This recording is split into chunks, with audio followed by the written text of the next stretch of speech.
बिस्मिल्लाहिर्रहमानिर्रहीम। अस्सलामु अलैकुम। Welcome to SA teaching zone. आज की हमारी ये वीडियो 10वीं क्लास की उर्दू की है। तो आज हम सैम्पल क्वेश्चन पेपर कर रहे हैं 2023-24 का है। देखिए, सब्जेक्ट उर्दू, कोर्स ए कोर्स वाला ही है और कोड नंबर जो है इसका 003 और क्लास 10, मैक्सिमम मार्क्स 80, टाइम है 3 आवर्स यानी 3 घंटे।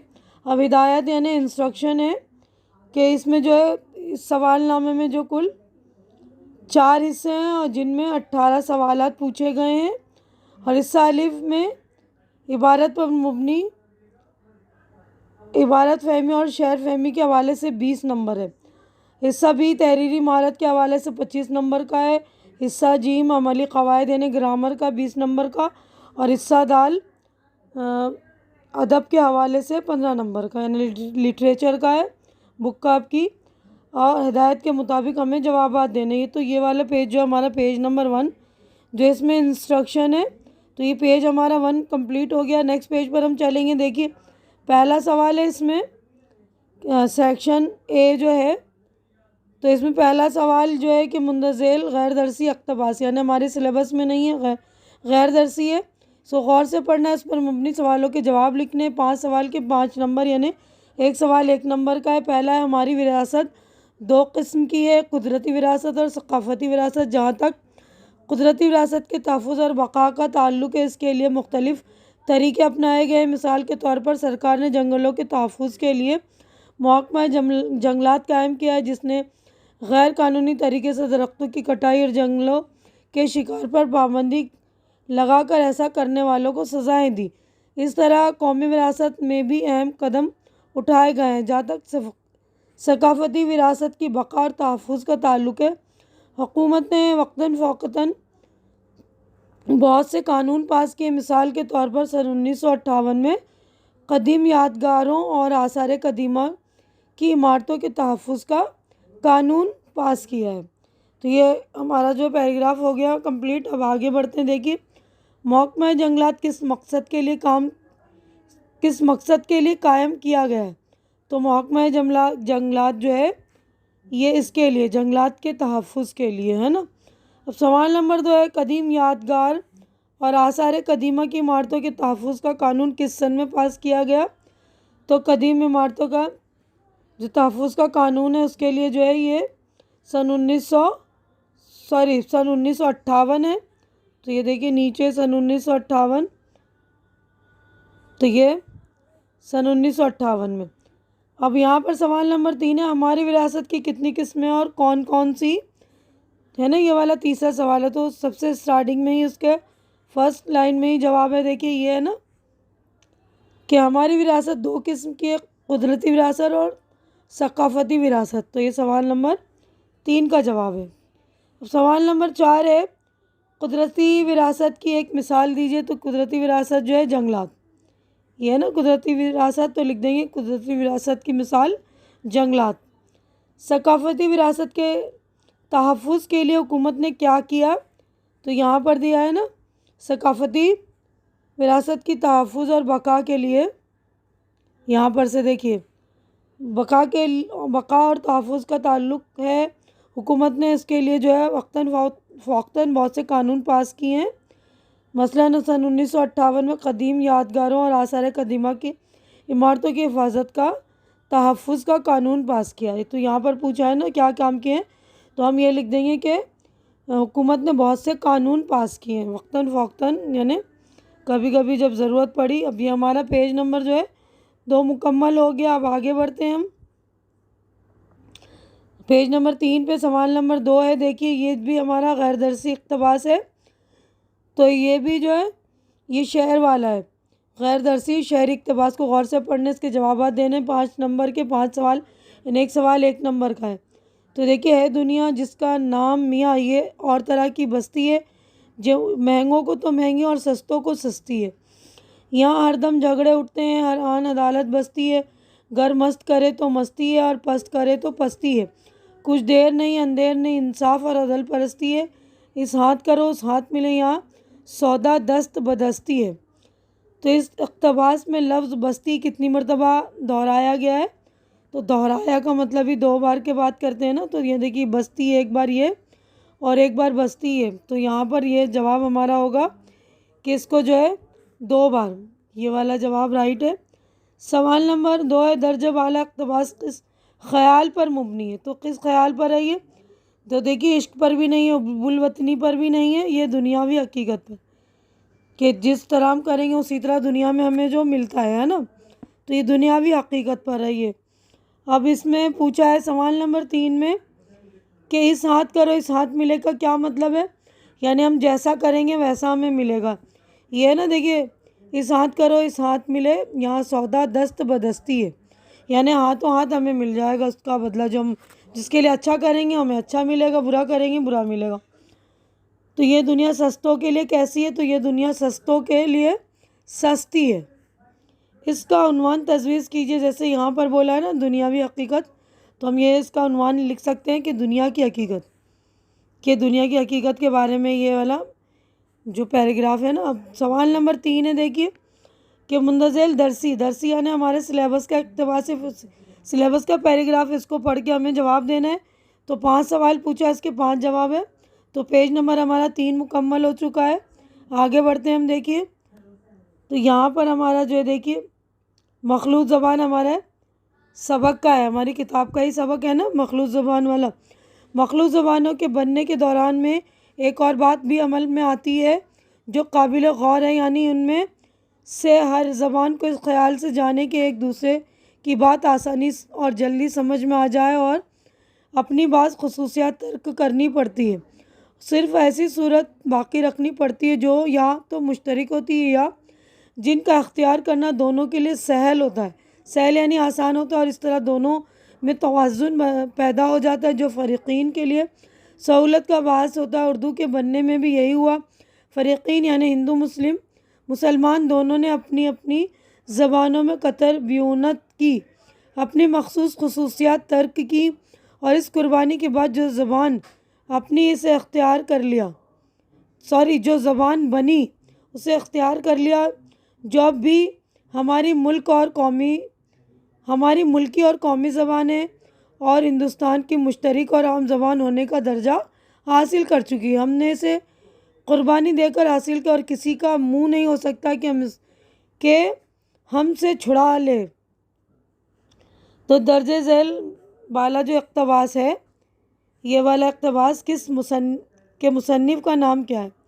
तो आपने सबक पढ़ा होगा ना मखलूत ज़बान का, जिसे मौलवी अब्दुल हक ने लिखा है। ये देखिए मौलवी अब्दुल हक। और उसके बाद सवाल नंबर 2 है, तवाज़ुन के मानी क्या हैं?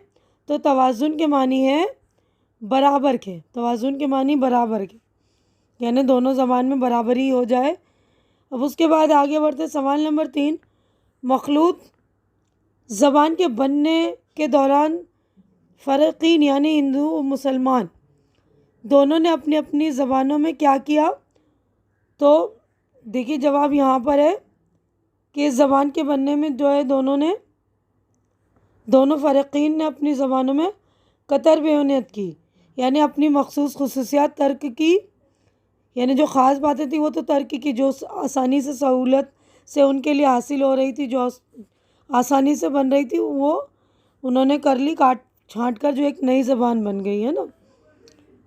अब उसके बाद अगला सवाल हमारा है, कौन सी ज़बान जो है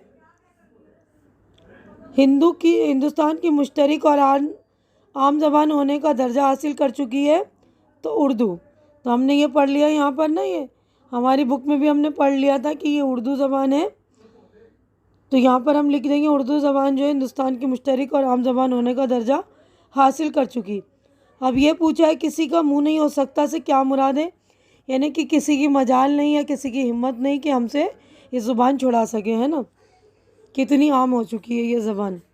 अब सवाल नंबर 4 है, दर्ज झैल शहरी इक़्तिबास को गौर से पढ़ना है, शहर वाला है।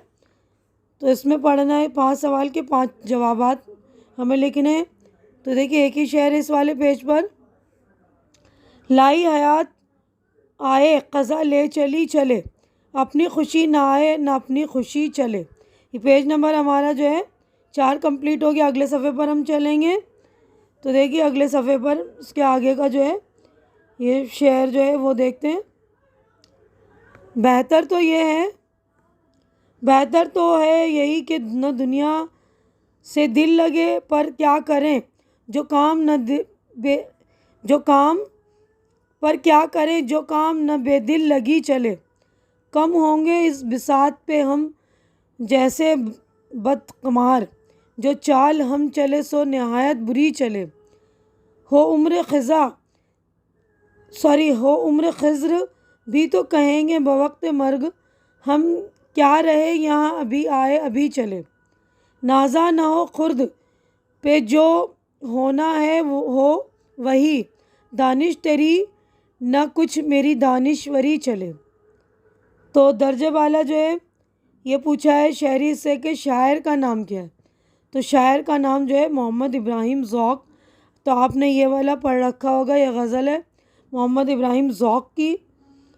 तो ये जो अगला शेर जो देखिए यही सवाल पूछा है कि दर्जा वाला अशार नज़्म की किस सिन्फ से ताल्लुक़ रखते हैं। तो ये वाला जो है सिन्फ जो है गज़ल। पहले शेर में कौन सी सनद इस्तेमाल की गई है, इनको लफ्ज़ों में लिखिए जिससे सनद ज़ाहिर हो रही है। तो पहला शेर था ना ये, तो देखिए पहला शेर था ना, लाई हयात आए क़ज़ा ले चली चले, अपनी खुशी ना आए न अपनी खुशी चले। तो इस शेर में जो है सनत तज़ाद हयात और क़ज़ा, आए और चले ज़िद है। हयात का मतलब ज़िंदगी और क़ज़ा यानी मौत।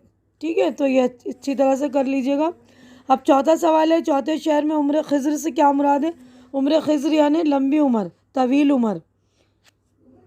खिज़्र अलैहिस्सलाम के बारे में कि उनकी उम्र जो बहुत लंबी थी ना।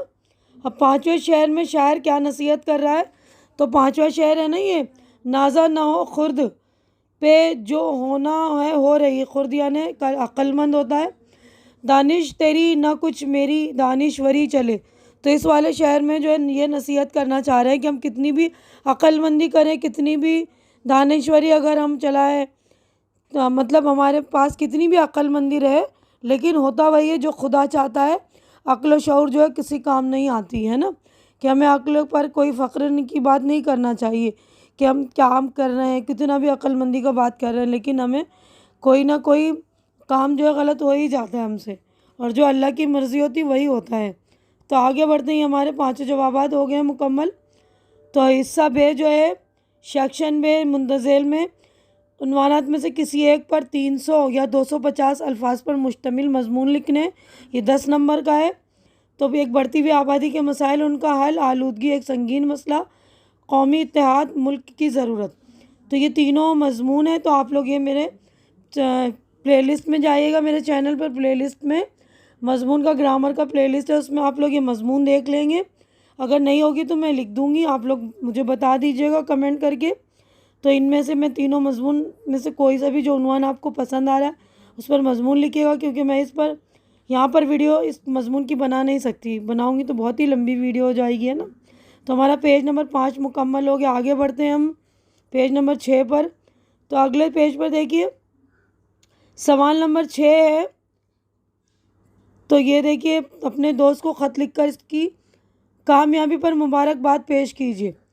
तो अपने दोस्त को आप ख़त लिखना है कि दोस्त का नाम लिखिए कि दोस्त कैसे हो तुम, सलाम दुआ करना है कि मुझे पता चला कि तुम कामयाब हो गए हो, तुम्हें बहुत बहुत मुबारक हो, आइंदा इसी तरह मेहनत करते रहो, कामयाबी पाते रहो, है ना। इस तरह लिखिएगा ख़त। और उसके बाद अपने प्रिंसिपल के नाम फ़ीस माफ़ी के लिए दरख्वास्त लिखिए। तो ये दरख्वास्त मैंने अपनी प्लेलिस्ट में लिख दी है, तो आप लोग उसमें जाइए, ग्रामर की प्लेलिस्ट में जाकर ये ज़रूर देखिएगा। दरख्वास्त भी मैंने लिख दी। तो दरख्वास्त का जो एक पैटर्न होता है वही पैटर्न आपको फॉलो करना है। मेन जो है फ़ीस माफ़ी के लिए जो आपका मवाद होता है ना, मेन मवाद, तो बीच के पैटर्न में, बीच के मवाद में हमें ये लिखना है कि मेरे वालिद की आमदनी कम है, वो दुकान में नौकरी करते हैं, या जो भी है, जो भी आप लिखना चाहें वो लिखिए। तो हमारे घर में जो है हमारे एक ही कमाने वाला है, तो हमारा गुजारा मुश्किल है, तो प्लीज़ आप मेरी फ़ीस माफ़ कर दें, इस तरह, है ना। अब सवाल नंबर 7 है, अल्ताफ़ हुसैन हाली की सवाने हयात और अदबी खिदमत तहरीर कीजिए या बोला सबक का ख़ुलासा लिखना है। तो ये भी आपके बुक का ही है, मतलब क्वेश्चन जो आपकी बुक है ना नवाए उर्दू, इसकी भी पूरी बुक की मैंने जो है वीडियो बना दी है, प्लेलिस्ट में जाकर आप लोग देख लेंगे। ख़ुलासा भी मैंने बोला का बता दिया है। तो आप लोग जो भी आपको अच्छा लग रहा है इसमें जो है अल्ताफ़ हुसैन अली या बोला का खुलासा लिख लें। ये 4 नंबर का क्वेश्चन है, तो 4 नंबर के क्वेश्चन में कम से कम 8-10 जुमले बनाकर लिख लीजिएगा कि भोला जो था उसको कहानी सुनने का बहुत शौक़ था, वो बहुत भोला था, अपने दादा से कहानी सुनता था। तो उसके मामा नहीं आए तो उसको लगा कि उसने दिन में कहानी सुन ली है, तो इसलिए शायद उसके मामा रास्ता भटक गए। इस तरह करके आप पूरी ये कर लीजिएगा, कहानी लिख लेंगे। अब उसके बाद सवाल नंबर 8 है, फ़ानी बदायूनी के हालात ज़िंदगी और अदबी खिदमात पर रोशनी डालिए या गर्मी और देहाती बाज़ार का खुलासा लिखिए। तो ये नज़म है और ये शायर फ़ानी बदायूनी, दोनों में से कोई सा एक करना है आपको। ये भी आपकी बुक का है, क्योंकि मैं अगर सारा जवाबात बताने आपको बैठूंगी तो बहुत लंबी वीडियो हो जाएगी। अब सवाल नंबर 9 है, जिगर साहब की शख्सियत के किस पहलू से आप मुतासिर हुए बयान कीजिए या फ़कीर अफसाने का खुलासा लिखिए। ये भी इसमें भी देखिए सब में चॉइस है, तो आप वो करिएगा जो आपको याद हो रहा है, याद कर लीजिएगा, दोनों में से एक चूज़ करके वो लिख लेंगे, है ना। अब उसके बाद हिस्सा जीम जो है कवायद का सेक्शन है, तो कवायद आप लोग देख लेंगे ना ग्रामर का। तो देखिए ग्रामर का काम है, पहला सवाल है सवाल नंबर 10, फ़ैल मारूफ़ और फ़ैल मजहूल की तारीफ़ माँ मिसाल लिखिए। तो फ़ैल मारूफ़ वो फ़ैल जिसका फ़ाइल यानी काम करने वाला मालूम हो, जैसे आमिर आया, आमना पढ़ती है, वो आएगा, वो खेलेगा, तो जो काम करने वाला हमें मालूम हो तो फ़ैल मारूफ़। उसके बाद फ़ैल मजहूल, इस फ़ैल को कहते हैं जिसका फ़ाइल या काम करने वाला ना हो। मसलन कपड़े धुल गए, आटा गूंद गया, रोटी पक गई, तो इसमें काम हो चुका है ना, लेकिन ये नहीं मालूम है कि काम किसने किया। ठीक है। उसके बाद सवाल नंबर 2 है, ज़माने के एतबार से फ़ैल की कितनी किस्में, हर एक की मिसाल लिखिए। तो ज़माने के एतबार से फ़ैल की जो है 3 किस्में हैं ना। ज़माने के एतबार से ज़माना माजी, ज़माना हाल और ज़माना मुस्तक़बिल। तो वो ज़माना जो गुज़र चुका है वो ज़माना माजी, वो ज़माना जो अभी मौजूदा वक्त में जारी है तो उसको बोलेंगे हम ज़माना हाल। ज़माना माजी यानी मैंने ख़त पढ़ा, मौजूदा ज़माने में मैं वीडियो बना रही हूँ। मुस्तक़बिल यानी आने वाले ज़माने का, आने वाले वक्त या आने वाले ज़माने को ज़माना मुस्तक़बिल कहेंगे। ठीक है ना, यानी मैं पढ़ूँगी या मैं पेपर दूँगी। ठीक है ना, इस तरह। अब सवाल नंबर 3 है, वो फ़ेल जिसका असर फ़ाइल तक ही महदूद रहे, फ़ेल पर मफ़ऊल पर असर न पड़े। मफ़ऊल क्या होता है, काम करने वाला। तो देखिए वो फ़ेल जिसका असर फ़ाइल तक ही महदूद रहता, मफ़ऊल पर उसका असर नहीं पड़ता, तो वो है फ़ेल लाजिम। ठीक है, आगे बढ़ते हैं हम। पेज नंबर हमारा 6 कंप्लीट हो गया है। अगले पेज पर हम चलेंगे, सफ़ा नंबर जो है 7 की तरफ। तो देखिए सवाल नंबर 11 है, सनत तजनीस आपको बतानी है। सनत तजनीस सनत तजनीस की तारीफ़ माँ मिसाल लिखनी है। तो देखिए सनत तजनीस के जो मानी लग़वी मानी एक जैसा या यकसा, ये सनाए लफ्ज़ी की एक किस्म है जिससे मुराद है कलाम में ऐसे अल्फाज का लाना जो बज़ाहिर एक जैसे हो लेकिन मानी के एतबार से मुख्तलिफ हो। यानी एक जैसी वर्ड तो एक जैसे आ रहे हैं लफ्ज़, जैसे तुम्हारी मांग ही दिल मांग लेगी, ये चोटी किस लिए पीछे पड़ी है। तो इसमें मांग और मांग दोनों जो एक जैसे लफ्ज़ है लेकिन दोनों के मानी जो अलग अलग है ना, मांग। अब उसमें उसके बाद सवाल नंबर 2 देखिए, नान नमरूद को क्या गुलजार, दोस्त को यूँ बचा लिया तूने, तो इस शेर में कौन सी सनत इस्तेमाल की। तो इस शेर में सनत तलमी, जो किसी तारीख़ी वाक़े की तरफ इशारा करती ना, जैसे यहाँ पर नान नमरूद को गुलजार बना लिया, तो ये एक तारीख़ का वाक़या है ना। तो उसके बाद सवाल नंबर 3 है, तशबीह की तारीफ़ माँ मिसाल लिखिए। तो देखिए तशबीह का मतलब जो होता है कि दो मुख्तलिफ़ चीज़ों में एक यकसानियत तलाश करना है ना। जैसे चाँद सा चेहरा, लेकिन चाँद सा चेहरा कहा जाएगा तो मफ़हूम निकलता है खूबसूरत चेहरा, इस तरह पत्थर जैसा दिल, पहाड़ जैसी रात में भी तशबीह। हर तशबीह में मिस्ल मानिन तरह जैसा लफ्ज़ इस्तेमाल करते हैं। ठीक है ना, तो वो तशबीह है। उसके बाद सवाल नंबर 12 है, दर्ज झेल मुहावरों और कहावतों में से किसी 4 को अपने जुमले में इस्तेमाल करना है। तो सब्ज़ बाग दिखाना यानी हमें लालच देना किसी चीज़ का, खून खौलना, बहुत ज़्यादा गुस्सा आना, भाग भाग होना, बहुत खुश होना, बड़े बोलकर सर नीचा है ना, जो बहुत बड़ी बड़ी लंबी लंबी आँखता है ना, फिर उसका जो है बिल्कुल सर नीचा हो जाता है। जिसकी लाठी उसकी भैंस, यानी जिसके पास ताकत होता है उसकी सब, उसका ही सब कुछ होता है, या उसकी बात मानी जाती है।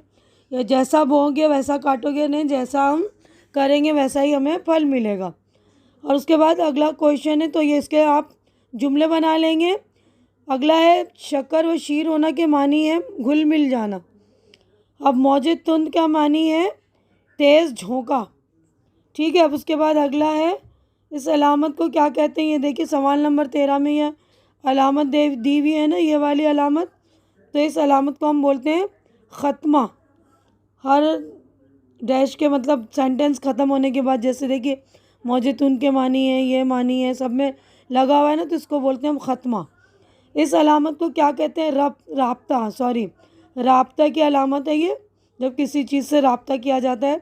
अब हमारा पेज नंबर 7 मुकम्मल हो गया। अगले पेज की तरफ बढ़ेंगे हम। देखिए तो सवाल नंबर 14 है,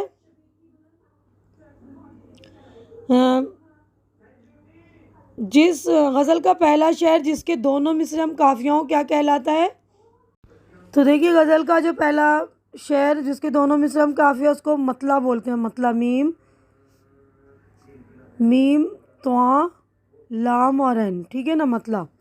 अब अगला क्वेश्चन है, ऐसी नज़्म जिसमें ना तो काफ़िए की पाबंदी की जाती है, ना इसके तमाम मिसरे बराबर होते हैं, क्या कहलाती है? तो ये नज़्म आज़ाद नज़्म, उसको बोलते हैं आज़ाद नज़्म। अब हिस्सा दाल जो है हमारा अदब पर है, यानी लिटरेचर का है। सवाल नंबर क्या है कि दर्ज झेल सवालों के जो है हमें सिर्फ 2 के जवाब देने, 2 नंबर का है। तो पहला सवाल है, दोपहर को कहानी सुनने के बावजूद बोला कि चेहरे पर खुशी क्यों नज़र नहीं आई? क्योंकि उसको दादा ने बोला था ना कि दोपहर में जो कहानी सुनता है वो रास्ता भटक जाता है ना, तो उससे लगा था उसके मामू भी जो है रास्ता भटक गए। उसके बाद उस्ताद मंगू कौन था, उसे दुनिया के हालात की खबरें किस तरह मिला करती थी, मर्दों को औरतों के साथ किस तरह का सलूक करना चाहिए, तेज़ाबी बारिश किसे कहते हैं, इसके असबाब पर रोशनी डालिए। तो चारों में से कोई से 2 जवाब आप कर लेंगे, ये है ना। तो 2 के 2 जवाब, 4 में से आपको 2 करना है, यानी ऑप्शन है आपके पास। अब सवाल नंबर 16 है, दर्ज झेल सवालात में से सिर्फ 2 के जवाब लिखने हैं। हम क्या कर रहे हैं? यहाँ अभी आए अभी चले, इस मिसरे के ज़रिए शायर ने इंसानी ज़िंदगी किस पहलू की निशानदेही की है? ये नज़्म वाला हिस्सा है। मेरा हिस्सा, दौर का जलवा, शायर ने क्यों कहा है, शायर खाली ज़रफ़ की सदा से क्या समझाना चाहता है? तो 3 दिए हुए, 3 में से कोई से भी 2 कर लेंगे। तो उसके बाद सवाल नंबर 17 है, दर्ज झेल सवालात में से सिर्फ 2 के जवाब हमें लिखने। अन देवता को बर्मा ने क्या संदेशा भेजा? ठीक है। तो ये किताब के सारे सवालात हैं, तो आप किताब में जाइएगा, जो सारे सवालात ढूंढेंगे। मैंने सारी बुक जो है नवाए उर्दू की पूरी बुक बना रखी है, पूरे चैप्टर्स बना दिए, तो आप लोग जाके मालूम कीजिएगा। अब देखिए यहाँ पर हमारा पेज नंबर 8 कंप्लीट हो गया। अब अगला क्वेश्चन देखिए, यहाँ पर है, गांव पहुँचने से पहले वहीद की क्या कैफियत थी? मुसन्निफ़ ने गुदड़ी का लाल किसको कहा है और क्यों? सवाल नंबर 4, खाका निगार ने क्यों कहा कि जिगर साहब की बातें गज़ल के शेर से होती हैं, है ना। तो चारों में से कोई से 2 जवाब देने। अब सवाल नंबर 18 है, मुंदज़ेल असनाफ, जो कोई सिन्फ है ना ये, तो किसी एक का जो है आपको किसी एक पर नोट लिखना है, 3 नंबर का है। तो 3 नंबर में 5 या 6 मतलब जुमले होने चाहिए, गज़ल के बारे में लिख सकते हैं, या अफसाना या सवाने निगारी। तो ये भी मैंने पूरी वीडियो बना दी है, तो आप लोग देख लेंगे। देखिए मैंने वीडियो तो बना दी है, फिर भी आपको बता दूँ कि गज़ल जो है आम तौर पर शायरी की वो सिन्फ है जिसमें औरतों से या महबूब से बातें की गई हों। बुनियादी तौर पर गज़ल की शायरी को जो इश्किया शायरी कहा जाता है। आशिकाना मज़ामीन और गनायत गज़ल की ख़ास पहचान है, लेकिन आहिस्ता आहिस्ता जो है गज़ल में दूसरे मज़ामीन भी दाखिल होने के आज ये कहा जा सकता है कि गज़ल में तकरीबन हर तरह के मज़ामीन बयान किए जा सकते हैं। यही वजह है कि गज़ल आज की जो है सबसे ज़्यादा मकबूल सिन्फ है। गज़ल का हर शेर अपने मफ़हूम के एतबार से मुकम्मल होता है। यानी गज़ल जो है आजकल ये नहीं कि सिर्फ़ इसमें इश्किया शायरी होती है, इसमें हर तरह के मज़ामीन शामिल किए गए, जैसे नसीहत के भी मज़ामीन और हकीकी ज़िंदगी के हक़ाइक़ बयान किए जाते हैं। इसीलिए जो है गज़ल के अशार भी याद हो जाते हैं हमें। तो यहीं पर मैं अपनी वीडियो मुकम्मल कर रही हूँ, क्योंकि हमारा जो है पूरा प्रैक्टिस पेपर मुकम्मल हो चुका। तो आप लोगों को जो मैंने जवाब शॉर्टकट में बताए वो डिटेल में आप लोग मेरी वीडियो की प्लेलिस्ट में जाकर देख लेंगे। उम्मीद है कि जो कुछ मैंने आप लोगों को एक्सप्लेन किया अच्छी तरह से समझ में आ गया होगा। मेरी वीडियो भी आप लोगों को अच्छी लग रही होगी, और जो भी कमी बेशी लग रही होगी आप लोग मतलब इसके वो करके कमेंट करके आप लोग मुझे बता देंगे कौन सी वीडियो चाहिए मज़मून वगैरह की, तो मैं ज़रूर वो वीडियो डाल दूँगी आप लोगों की सहूलत के लिए।